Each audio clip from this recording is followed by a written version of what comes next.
Hello everyone, আসসালামু আলাইকুম। সবাইকে ফিরে এসেছি নতুন মজাদার রেসিপি নিয়ে। আজকে তৈরি করে দেখাবো 3 ইনগ্রিডিয়েন্টস ডায়েট রেসিপি। এই ডায়েট রেসিপিটি আপনি ফলো করে easily 3 to 4 kg weight loss করতে পারেন। আপনার যে কোনো একটি মিলে এটিকে অ্যাড করতে হবে। আপনি চাইলে এটিকে লাঞ্চ বা ডিনারে খেতে পারেন। খুবই কম উপকরণ দিয়ে এবং খুব সহজে তৈরি করা যায় বলে এই সুস্বাদু রেসিপিটি আমার খুবই পছন্দের। চলুন দেখে আসি এটার মূল প্রস্তুত প্রণালী।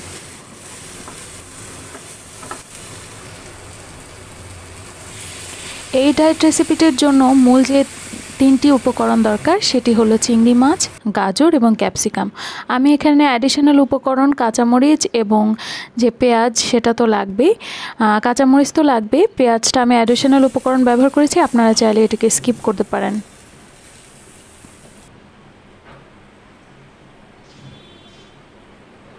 এই রেসিপিটি দেখতে যেমন সুন্দর, এটি খেতে খুবই ক্রাঞ্চি এবং খুবই ইয়ামি।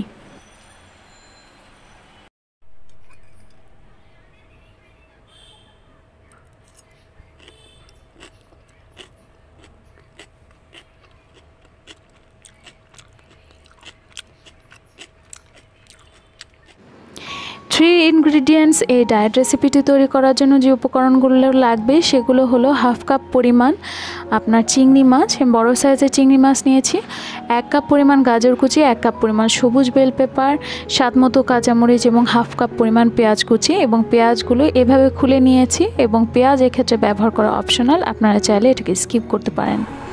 একটি ননস্টিকের ফ্রাইং প্যান গরম করে এটিকে উত্তপ্ত হয়ে গেলে এর ভেতরে দিয়ে দিব আপনার স্বাদ মতো বাটার। আমি এখানে 1 টেবিল স্পুন বাটার ইউজ করেছি। বাটার যখন মেল্ট হয়ে যাবে তখন এর ভেতরে চিংড়ি মাছগুলোকে দিয়ে দেব।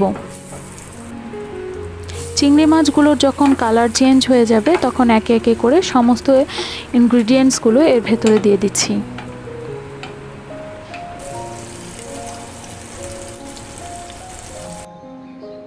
প্রথমে দিয়ে দিচ্ছি খুলে রাখা পেঁয়াজ।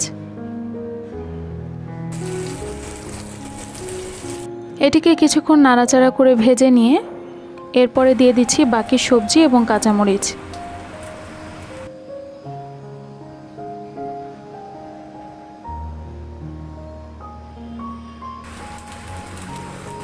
এরপরে দিয়ে দিচ্ছি 1/2 চা চামচ পরিমাণ লবণ। আপনারা চাইলে এখানে হিমালয়ান পিঙ্ক সল্টও ইউজ করতে পারেন। এরপরে দিয়ে দিচ্ছি 1 চা চামচ পরিমাণ সাদা গোলমরিচের গুঁড়ো। আপনারা চাইলে ব্ল্যাক পেপার পাউডারও এক্ষেত্রে ইউজ করা যাবে। খুব ভালো করে ইনগ্রিডিয়েন্টসগুলোকে মিক্স করে নিচ্ছি। এরপরে দিয়ে দিতে হবে ডার্ক সয়া সস। আপনারা চাইলে লাইট সয়া সসও ইউজ করতে পারেন। আমি এখানে 1 কাপ পরিমাণ সয়া সস ইউজ করেছি।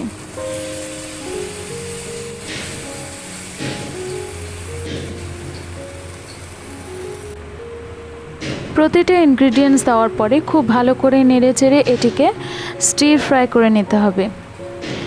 জালটা আমি সবসময় মিডিয়াম হাই হিটে রেখেছি, লো হিটে রাখবেন না, এক্ষেত্রে ভেজিটেবলগুলো স্যাগি হয়ে যাবে, নরম হয়ে যাবে বেশি। এর জন্য মিডিয়াম হাই হিটে রেখে ভেজিটেবলগুলোকে কুক করে নিতে হবে।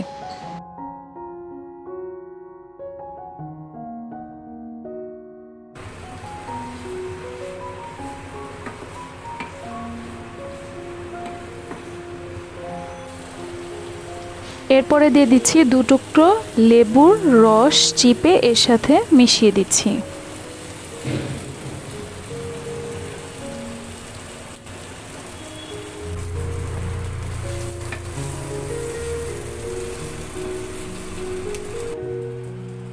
এরপরে দিয়ে দিচ্ছি রেড চিলি সস।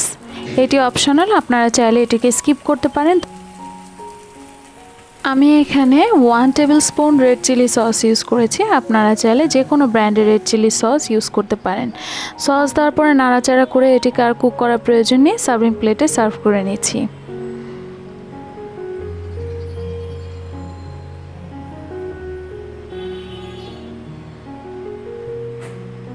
আশা করি আমার এই আজকের 3 ইনগ্রিডিয়েন্টস ডায়েট রেসিপি আপনাদের ভালো লেগেছে। এই লকডাউনে অবশ্যই আপনারা এটাকে ট্রাই করবেন এবং আপনাদের কেমন লাগলো আমাকে কমেন্ট বক্সে জানাবেন। দেখা হবে পরবর্তী ভিডিওতে। সে পর্যন্ত সবাই ভালো থাকবেন। Take care all. আল্লাহ হাফেজ।